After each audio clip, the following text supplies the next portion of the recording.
Bom, a gente está falando de transtornos alimentares. Eu queria que você falasse, assim, rapidamente dos 3 principais transtornos. Eu não sei se a gente pode dizer que são os principais, mas os mais conhecidos. Sim. Que é a anorexia, compulsão alimentar e a bulimia. Dá para diferenciar, para que as pessoas comecem a entender melhor sobre esse tema? Dá sim. Bom, eu vou começar falando sobre a compulsão. Compulsão, bulimia e anorexia, que assim fica melhor da gente entender sobre o que eles têm em comum. A compulsão alimentar, ao contrário do que muita gente pensa, as pessoas pensam que porque comeram naquele dia exageradamente, por exemplo, eu comi 3 fatias de pizza e eu tive um episódio de compulsão alimentar. Eu diria, não é tão simples assim, né? O episódio de compulsão alimentar, ele vai bem além, né, dessa caloria. Vamos dizer que naquele dia você exagerou, ele vai bem além daquilo, ao ponto de a pessoa não perceber o quanto está comendo, ao ponto dela não sentir o sabor da comida que está comendo, simplesmente pelo fato de comer, né? Ela joga para dentro, e não é um único episódio, né? São vários episódios. São vários episódios, eles não acontecem todos os dias, por exemplo, né? Isso vai depender muito.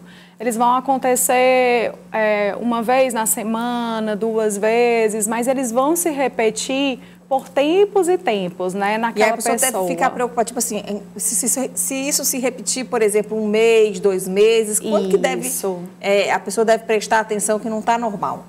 Eu entendo que seria interessante que aquela pessoa observasse a sensação de culpa, né, depois de ter ingerido ali muito alimento, aquele desconforto, né, físico mesmo em ter comido. Físico e emocional também, e emocional. Catarina? Eles estão sempre juntos quando a gente fala sobre um transtorno alimentar. Certo. Então, assim, nesse sentido, eu colocaria 3 meses, a partir de 3 meses, por exemplo, porque eu diria que esse é um tempo suficiente para que a pessoa vá percebendo aquela repetição, né? Okay. Muitas vezes, antes disso, a pessoa não percebe. Agora vamos para a bulimia e anorexia. Vamos para a bulimia. A bulimia, ela tem a compulsão alimentar, porém, ela é acompanhada do comportamento do vômito, ou do vômito, não somente do vômito, mas também tem algumas pessoas que têm o transtorno e acabam se exercitando exageradamente. Por quê? Porque a ideia é eliminar aquela caloria a todo custo. Então, muitas vezes é utilizado também diuréticos, laxantes também. Então, vai haver esse comportamento. Quem tem bulimia, ela tem baixo peso ou não? Não necessariamente. A compulsão alimentar também não necessariamente, não que a gente viu na nossa enquete, né? Exatamente. Okay. Então, são essas questões, muitas vezes, elas dificultam até para que a pessoa visualize esse ponto, né? Quando às vezes a pessoa está numa média ali, em relação à idade dela, né? Ao peso dela, está numa... E esses episódios de provocar vômito, usar diuréticos ou se exercitar demais, isso... Exaustivamente. São episódios, assim, isolados ou eles geralmente... comi demais, hoje vou colocar para fora? Não, é assim. Tem algumas pessoas que vão né, fazer de forma a esvaziar o estômago, né? Estimular o vômito, é isso que eu quero dizer. Mas vão ter outras pessoas que vão achar que não estão com bulimia porque não estão provocando esse vômito. Porém, quando a gente vai saber como é que aquela rotina dela de atividade física é exaustiva, ao ponto de ela não ter energia para as outras coisas da vida dela. E esse é o momento que vai atrapalhando a vida da pessoa. É quando aquele pensamento em relação à comida, ele vai se tornando algo obsessivo, né? Então, Catarina, já tem pergunta para você, viu? Olha, se você também tem alguma dúvida, quer participar aqui da nossa entrevista, manda mensagem para a gente. Olha, tá aí o telefone 869-9927-0783. Solta a pergunta. Boa tarde. Como tratar a fome emocional? Já tentei com dietas e não deu certo. Essa é uma pergunta da Sônia de Luiz Correia. É bom falar sobre isso, né? Essa questão da fome emocional. Da fome emocional. Bom, Sônia, Primeiro ponto, e que eu já acho que é importante te falar, que você já observou que a tua fome é emocional.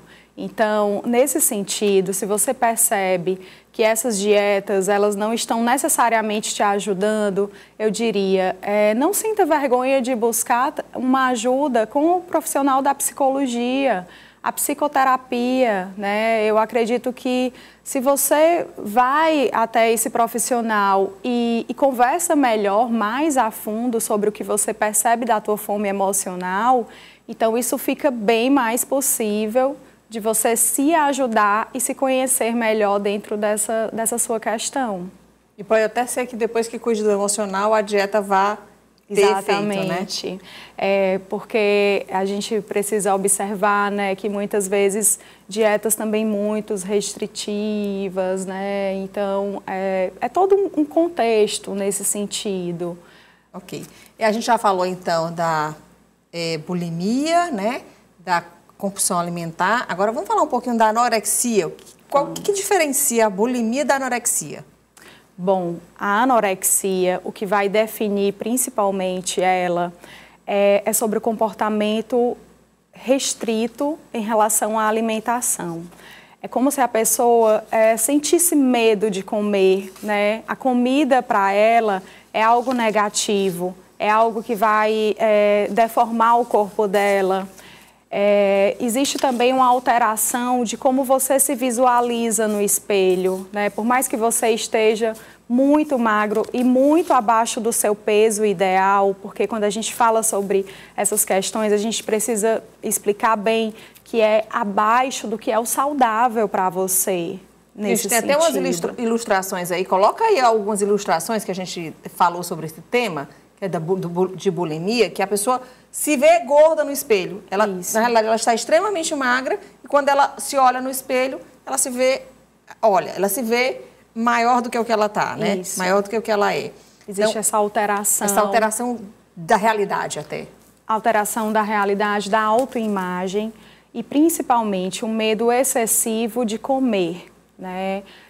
Muitas vezes isso tem a ver com padrões de perfeccionismo, aquelas pessoas que querem que tudo seja muito perfeito, tem uma rigidez nesse comportamento de alimentação. E acha que a perfeição é ser magro demais. Isso, associa essa perfeição a um padrão físico e que muitas vezes a gente vê esse ponto muito disseminado nas próprias redes sociais, né? Então, eu diria... Acho que na moda se divulgou muito isso, né? Acho que até agora, hoje, as grandes marcas, elas estão trabalhando mais essa questão de não querer uma modelo extremamente magra, isso né? Está acontecendo, para poder ver que as pessoas... seu biotipo não é magro, então tá tudo certo, tá tudo ok. Tem uma pergunta para você, outra pergunta, viu, Catarina? Olha, da Maria José. Oi, boa tarde. Às vezes eu me alimento, já me sinto cheia e chego a colocar para fora. Tenho muita fome e necessito comer mais. Pode ser algum transtorno? Maria José, tenta observar com que frequência você está sentindo, né? Essa sensação de não conseguir estar saciada, né? Com que frequência você passa por isso? E assim, não é natural, eu diria que não é natural. Sem dúvidas, isso não está fazendo bem à sua saúde, está levando o seu corpo talvez ao seu limite, né? Então, eu diria, por si só, a pergunta que você já está me fazendo, eu acho que seria bem importante que você também fosse buscar uma ajuda de um profissional que tivesse, né, esse olhar em relação às questões de transtorno alimentar. E conversasse com ele, seja um nutricionista, seja um psiquiatra ou seja o psicólogo, mas eu diria qualquer um desses três já seria uma porta de entrada para que você esclarecesse melhor a sua questão. Ok, então. Obrigada, Catarina, pela sua participação aqui no Vida Saudável, tá bom? Eu agradeço a todos e espero ter ajudado também. Com certeza ajudou bastante no nosso tema de hoje, tá bom? Tá bom. Muitíssimo obrigada e até a próxima. Obrigada, Neyara.